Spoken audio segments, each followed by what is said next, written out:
साथियों, कैसे हैं आप सब।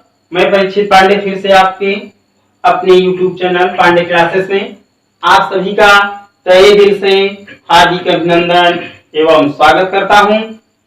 बच्चों, पिछली क्लास में क्लास 9 की चैप्टर्स में मैंने आपको प्रश्नावली 1.1 बताया था।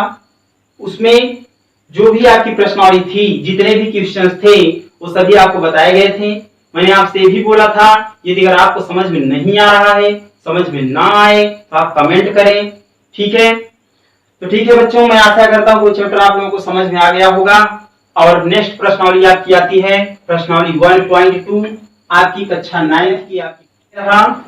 आपके स्क्रीन पर पहला क्वेश्चन कर रखा है। नीचे दिए गए कथन सत्य है या असत्य, कारण के साथ अपने उत्तर दीजिए। नीचे दिए गए कथन सत्य है या असत्य, कारण के साथ अपने उत्तर दीजिए। आपको उत्तर देना है। इसमें आपको कथन कुछ दिए गए हैं, ठीक है। इन कथनों को सत्य है या असत्य बताना तो है ही, लेकिन इसमें आपको कारण को भी स्पष्ट करना है। तो ठीक है बच्चों, ये रहा बच्चों आपकी स्क्रीन पर क्वेश्चन नंबर फर्स्ट के पहला कथन कर रखा है। प्रत्येक अपरिमेय संख्या एक वास्तविक संख्या होती है। क्या यह कथन सत्य है या असत्य, आपको यही बताना है। तो ध्यान रखना बच्चों, मैंने आपको इसमें जब प्रश्नावली पढ़ाया था तो उसमें आपको मैंने बताया था कि प्रत्येक अपरिमेय संख्या वास्तविक संख्या होती है। यह कथन सत्य है। यह कथन सत्य है। क्यों सत्य है? क्योंकि परिमेय तथा अपरिमेय संख्याओं का संग्रह, परिमेय तथा अपरिमेय संख्याओं का संग्रह ही क्या कहलाता है? वास्तविक संख्या कहलाता है। तो बच्चों, प्रत्येक अपरिमेय संख्या वास्तविक संख्या होती है। समझ पा रहे हैं? प्रत्येक अपरिमेय संख्या वास्तविक संख्या होती है। यह कथन सत्य है। तो आपको इसका हल लिखेंगे, इसका हल में दिखाएंगे कि यह कथन सत्य है। यह कथन सत्य है। यह कथन सत्य है क्योंकि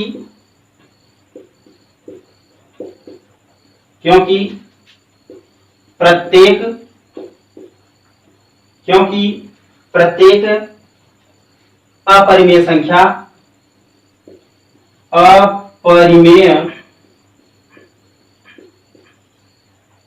अपरिमेय संख्या प्रत्येक अपरिमेय संख्या वास्तविक संख्या होती है। वास्तविक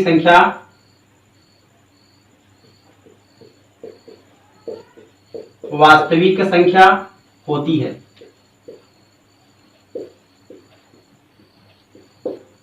वास्तविक संख्या होती है।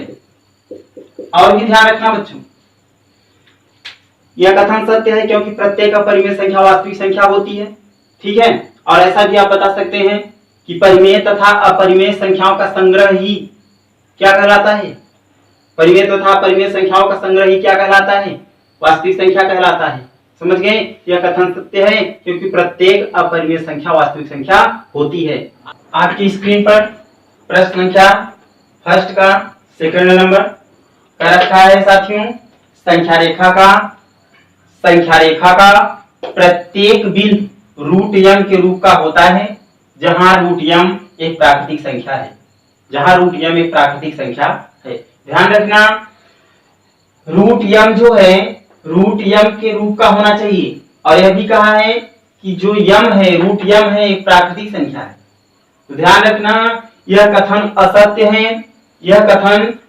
है क्योंकि सभी वास्तविक संख्याओं को संख्या रेखा पर निरूपित किया जा सकता है।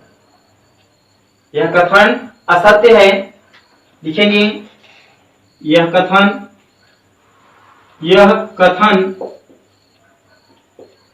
असत्य है। यह कथन असत्य है क्योंकि, कारण लिखेंगे ना, क्योंकि संख्या रेखा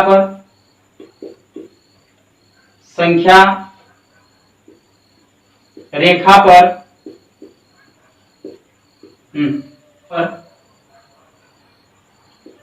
वास्तविक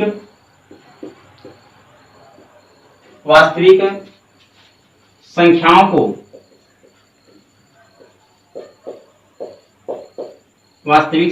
को निरूपित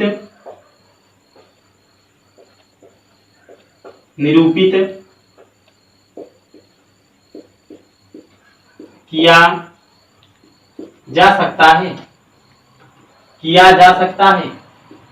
ध्यान रखना, इसको और प्रोसेस लंबा से हल किया जा सकता है, क्योंकि जो रूट में क्योंकि कहा है यम के रूप का होना चाहिए। जैसे मान लो, जैसे मैं आपको दे दिया √1, √2, √3, √4 dash dash dash and so on, मैंने बहुत सारी संख्याएं दे दिया।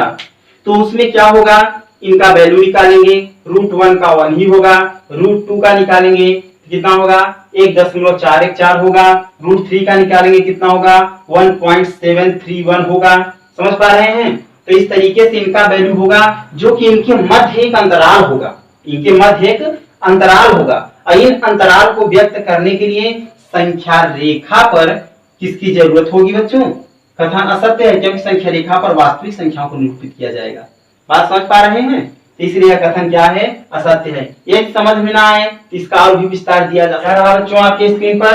क्वेश्चन नंबर पहले का तीसरा क्या रखा है? प्रत्येक वास्तविक संख्या, कैसी संख्या?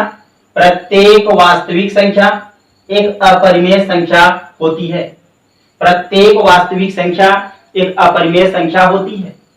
ध्यान रखना बच्चों, वास्तविक संख्या कहा रखा है, तो पहले आपको परिभाषा बता देते हैं कि वास्तविक संख्या क्या होती है। तो आपने कहा था कि परिमेय तथा अपरिमेय। बच्चों जैसे 3 लिखा है, जैसे 3/5 लिखा है, जैसे 2/7 लिखा है, तो ये सब आपकी परिमेय संख्या है। कौन सी संख्या? परिमेय संख्या। मतलब आपने कहा था ऐसी संख्याएं जिन्हें p/q के रूप में लिखा जा सके। तो बच्चों इसके बटे में तो एक छिपा है, इसलिए आपकी ये भी कौन सी संख्या है? परिमेय संख्या है। और आपने अपरिमेय में बताया था, अपरिमेय में जैसे कोई संख्या रूट के अंदर हो और वो किसी का घन न बन रही हो, सॉरी कोई संख्या रूट के अंदर हो और उसका वर्ग न बन रहा हो, जैसे √5, √7, ठीक है, जैसे √3/4। तो इन सब संख्याओं को आपको बताया गया था। √3/5, ठीक है। तो आपको बच्चों ये बताया गया था कि ये परिमेय है जिन्हें सबटे हर के रूप में लिखा जा सके, जहां q does not equal to 0 होता है। और इसमें अपरिमेय संख्या में मैंने आपको बताया था ऐसी संख्याएं जिन्हें p/q के रूप में व्यक्त नहीं किया जा सकता, वे संख्याएं अपरिमेय संख्या कहलाती हैं। तो बच्चों अब आगे चलो, परिमेय तथा अपरिमेय संख्याओं का संग्रह, मतलब पूरे को मिला दो। समझ गए? तो परिमेय तथा अपरिमेय संख्याओं का संग्रह क्या कहलाता है? वास्तविक संख्या कहलाता है। अब चलो कथन पर। तो वास्तविक संख्या, प्रत्येक वास्तविक संख्या एक अपरिमेय संख्या होती है। बच्चों एक बात बताओ, ये भी तो वास्तविक है, 3 वास्तविक है, क्या ये अपरिमेय है? अरे भाई रूट में कहां है? तो अपरिमेय है ही नहीं, इसलिए आपका यह कथन असत्य है। हम देखते हैं हल, इसका सलूशन हम देखते हैं। तो प्रत्येक वास्तविक संख्या एक अपरिमेय संख्या होती है, मैंने भी एग्जांपल लेकर के दिखाया। यह कथन असत्य है। यह कथन कैसा है? यह कथन असत्य है। यह कथन असत्य है क्योंकि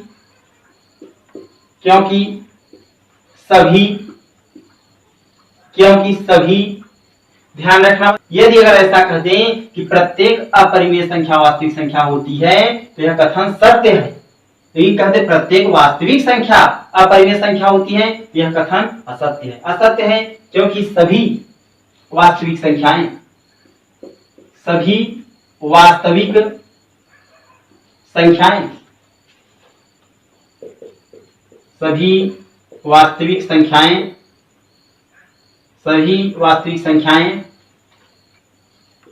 अपरिमेय संख्या नहीं हो सकती। अपरिमेय संख्या नहीं हो सकती, नहीं हो सकती। ठीक है बच्चों, क्यों? यह कथन असत्य है क्योंकि सभी वास्तविक संख्या परिमेय संख्या नहीं हो सकती, लेकिन ध्यान रखना सभी अपरिमेय संख्या वास्तविक संख्या। ये रहा बच्चों आपकी स्क्रीन पर क्वेश्चन नंबर 2 कर रखा है, क्या सभी धनात्मक पूर्णांकों के वर्गमूल, क्या सभी धनात्मक पूर्णांकों के वर्गमूल अपरिमेय होते हैं? यदि नहीं तो एक ऐसी संख्या के वर्गमूल का उदाहरण दीजिए जो एक अपरिमेय संख्या भी है। अब समझिए आप, ठीक है, जो एक अपरिमेय संख्या है। क्या सभी धनात्मक पूर्णांकों के वर्गमूल अपरिमेय होते हैं? कदो नहीं, लिख दीजिए आप लोग, नहीं। क्योंकि सभी धनात्मक संख्याओं के पूर्णांकों का वर्गमूल, तो बच्चों क्योंकि जैसे √4 है, √4 किसका वर्गमूल है? 2 का। जैसे √16 है, किसका वर्गमूल है? 4 का। तो अब आप बताइए क्या दो जो है परिमेय संख्या है? बताइए क्या 2 अपरिमेय संख्या है? नहीं। क्या 16 का वर्गमूल 4, क्या 4 एक अपरिमेय संख्या है? नहीं। तो कह रखा यदि नहीं तो एक ऐसी संख्या के वर्गमूल का उदाहरण दीजिए जो एक अपरिमेय संख्या है। ठीक है, तो उसका उदाहरण देंगे एक ऐसी संख्या के वर्गमूल का उदाहरण दीजिए, एक ऐसी संख्या के वर्गमूल का उदाहरण दीजिए। जैसे बच्चों, जैसे एक ऐसी संख्या के वर्गमूल का उदाहरण दीजिए, एक ऐसी संख्या के वर्गमूल का उदाहरण दीजिए जो एक अपरिमेय संख्या है, अपरिमेय संख्या है। बच्चों जैसे √3, √5, ठीक है।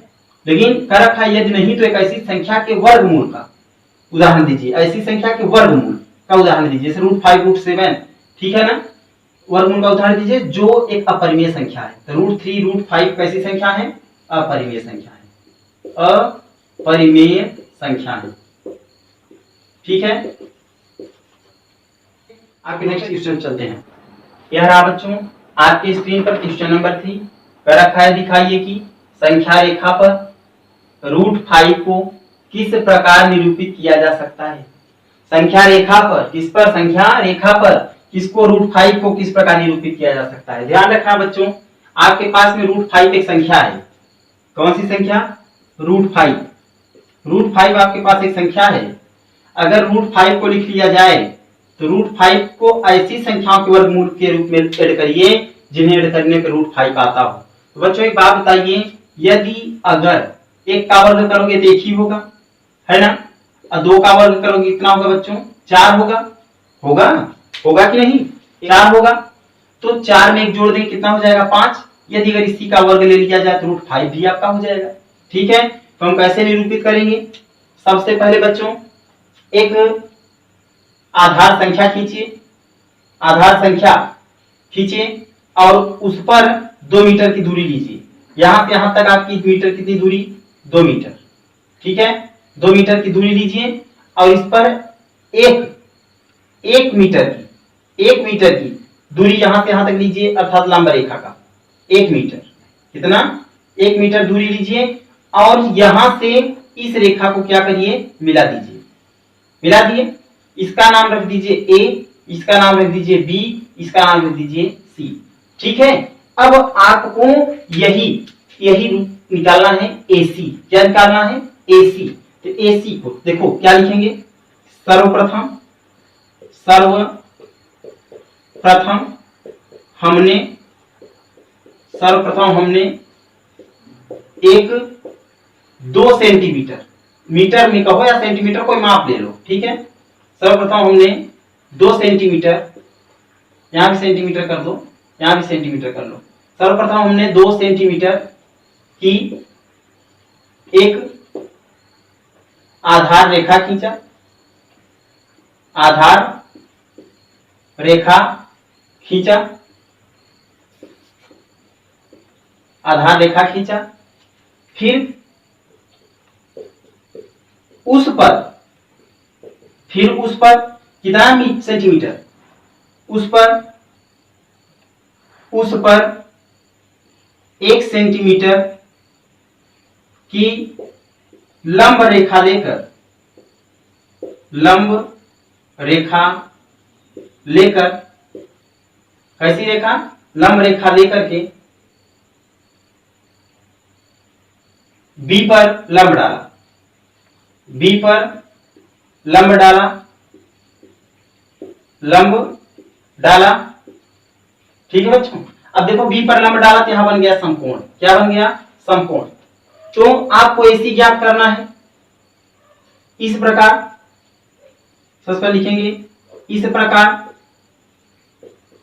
एक समकोण त्रिभुज, एक समकोण त्रिभुज, समकोण त्रिभुज एबीसी का निर्माण हुआ, एबीसी का निर्माण हुआ।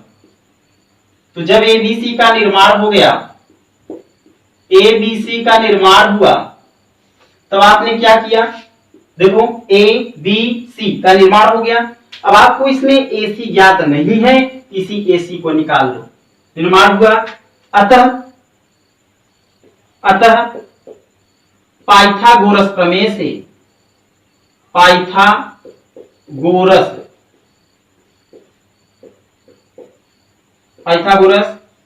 प्रमेय, पाइथागोरस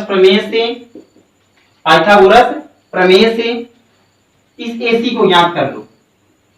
एसी मतलब कर्ण का स्क्वायर बराबर लंब, लंब का क्या नाम है बच्चों, ए बी, कर्ण का स्क्वायर बराबर लंब का स्क्वायर प्लस आधार, आधार का क्या नाम है, बीसी, ठीक है।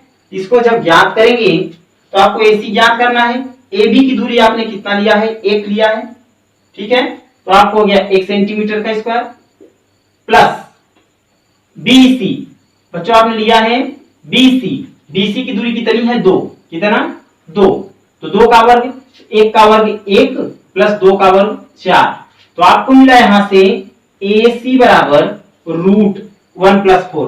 तो आपको यहां से ज्ञात कर सकते हैं AC बराबर, ध्यान रखना 1 + 4, 1 + 4 कितना हुआ, 5, तो आपका हो गया है √5। तो यहां संख्या रेखा पर इसे क्या करेंगे, निरूपित कर देंगे। तो इस तरीके से आप एक डायग्राम भी बनाकर दर्शा सकते हैं। आपके पास एक डायग्राम होना चाहिए, ऐसे देखो, ऐसे मान लो इसमें डायग्राम यहां से यहां तक ऐसे, ठीक है। यहां से यहां तक आप दूरी लीजिए, यहां भी दूरी लीजिए, यहां भी दूरी था, यहां भी दूरी है, आगे की ओर भी दूरी है। इस तरीके से कोई एक दूरी दर्शा दीजिए और उसमें आप संख्या को दर्शा दो। देखो जैसे यहाँ आपका है 1, यहाँ आपका है, मान लो यहाँ पे है आपका 2, यहाँ अगर जाएंगे तो 0, इधर आए होंगे तो -1, इधर गए होंगे तो -2, इस तरीके से होगा। तो इसलिए आपकी जो यहाँ से यहाँ तक दूरी थी वो 2 था, यहाँ से यहाँ तक कितना था, 1 था। इस तरीके से संख्या रेखा पर इसे क्या कर देंगे, निरूपित कर देंगे। बात समझ में आई बच्चों, नोट करिए, ये समझ में ना आए तो कमेंट करिएगा। आज की क्लास में बस इतना ही, फिर आगे की अगली क्लास में आप लोगों से मिलते हैं।